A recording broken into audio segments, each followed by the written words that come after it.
The valley of those who disregarded brotherly love. We are talking about the prison of those who lacked brotherly love.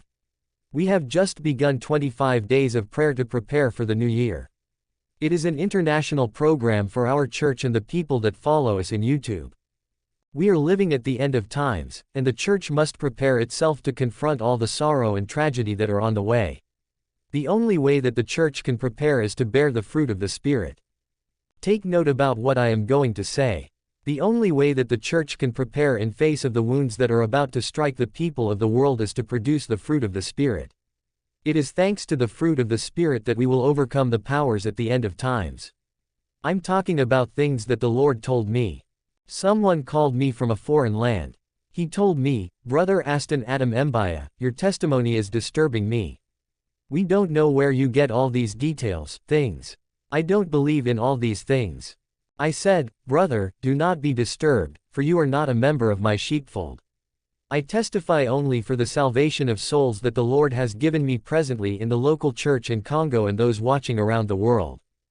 The Lord said, "My sheep hear my voice and follow me." There are souls that are destined to be changed and saved thanks to my ministry and my testimony.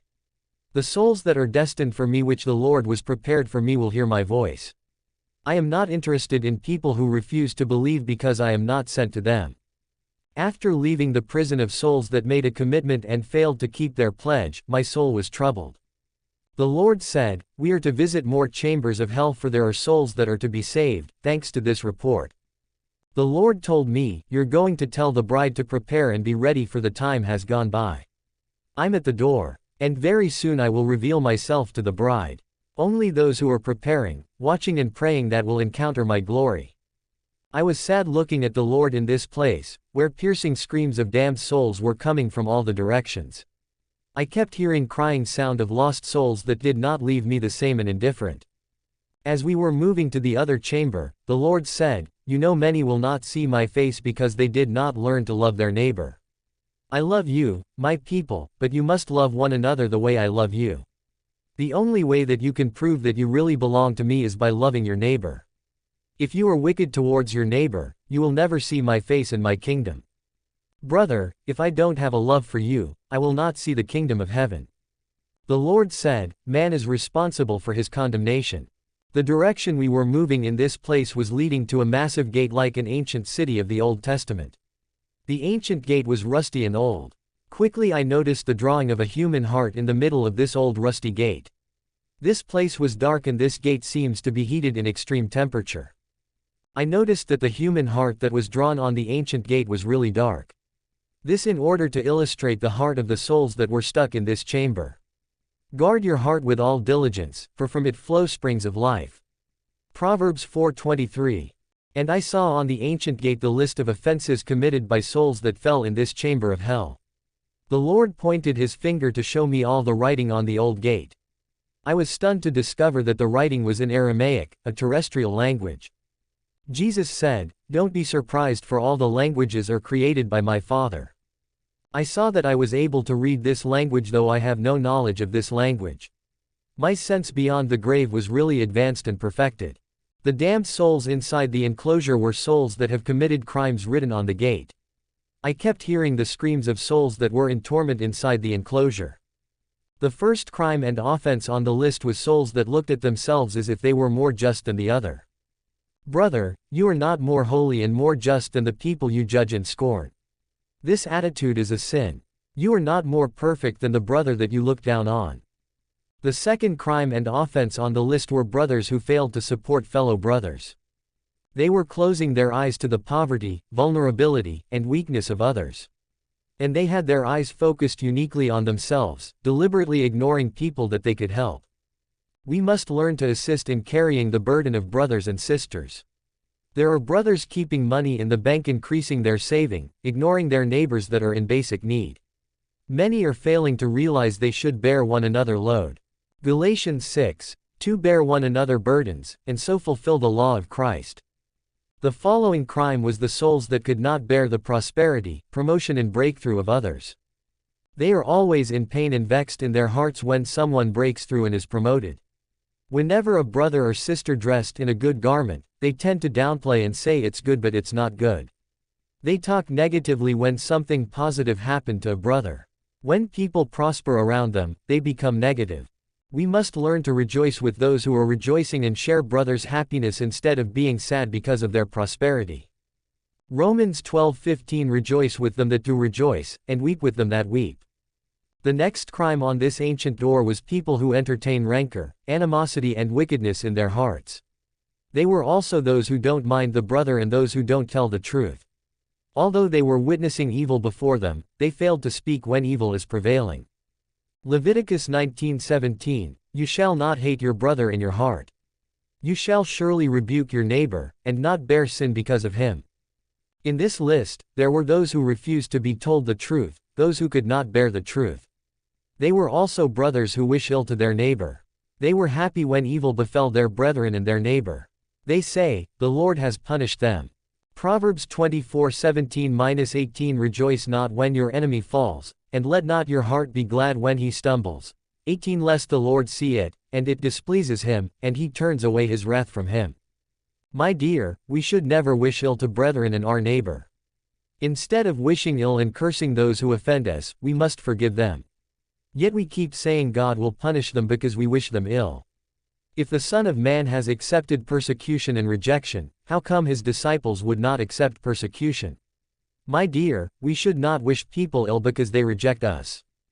In this chambers, they were also those who no longer love their marital partner, though they continue to live together. In many marriages love has dried up and what is left is formality. They were those who hated people under some pretext. They were also those who have stopped doing good because of the treatment and abuse they suffer from people.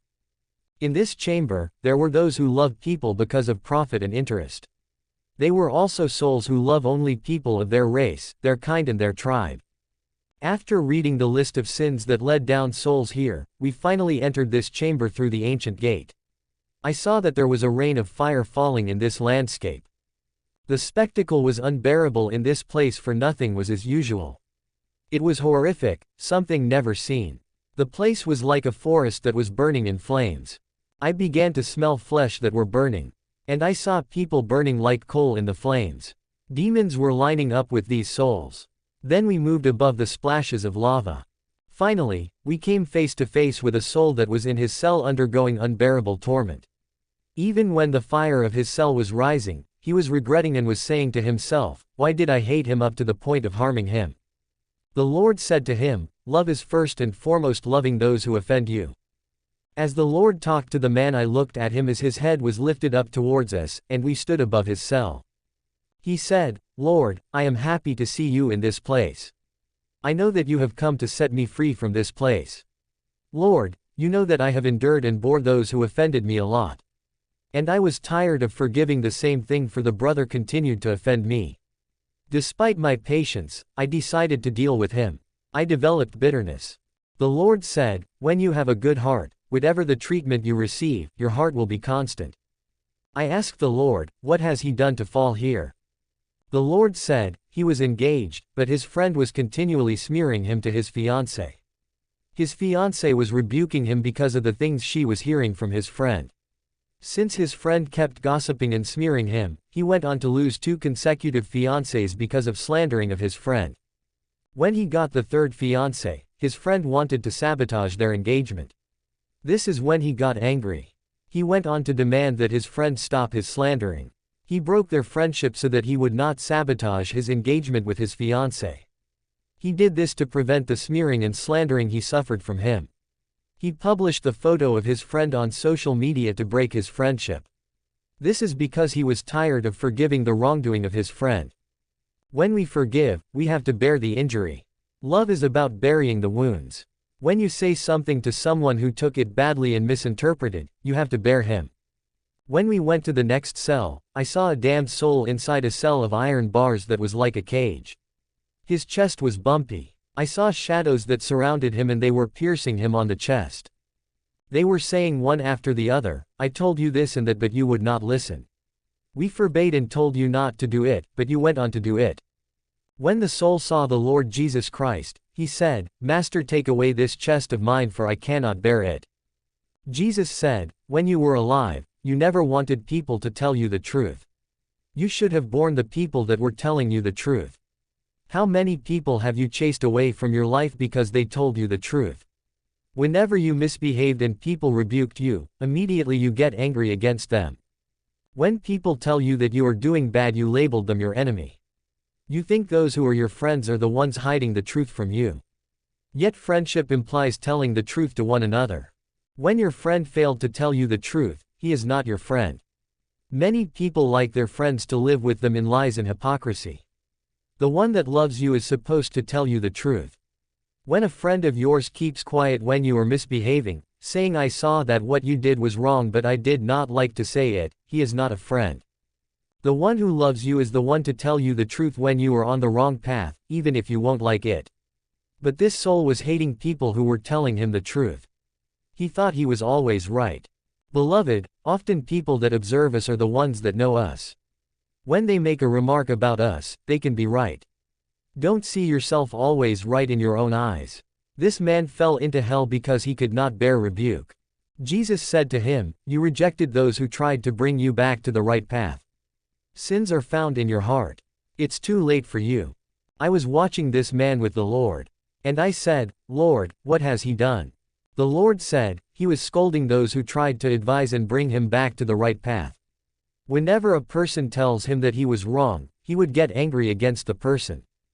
The Lord said, "The shadows that you see surrounding him and piercing his chest are the people that were advising him when he was alive on the earth, that he chased away from his life." The Lord told me, when someone tells you the truth about a fact, the words that he tells is already a judgment against you. When someone tells you that you are wrong and that what you are doing is wrong, when you refuse these truths because of your heart, understand these words of reproach and rebuke that you are rejecting are themselves a judgment against you. And these reproaches and rebukes that you are rejecting will appear on the day of judgment in order to condemn you before God. Therefore be thoughtful when someone tells you something. Then we saw a soul that was tied in his cell. I learned that he no longer had affection in his heart for his father, for his dad never recognized his achievement. The father was radical but mediocre. He was behaving so badly that his children could not bear him anymore.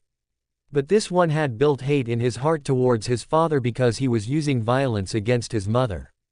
He caught his father in the act, cheating on his mother. This man had hate towards his father in his heart. And when he died, he fell here. I saw a lady in this place.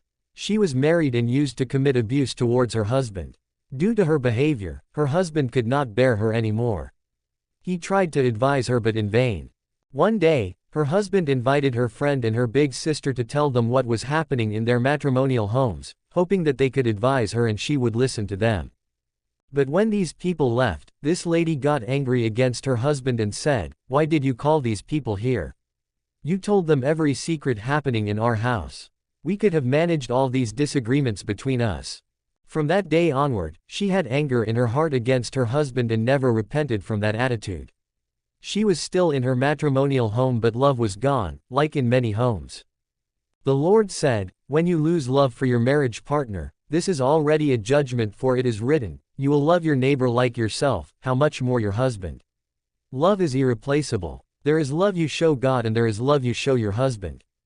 1 John 4:20 If a man say, "I love God," and hates his brother, he is a liar, for he that loves not his brother whom he has seen, how can he love God whom he has not seen? Ephesians 5:22-33.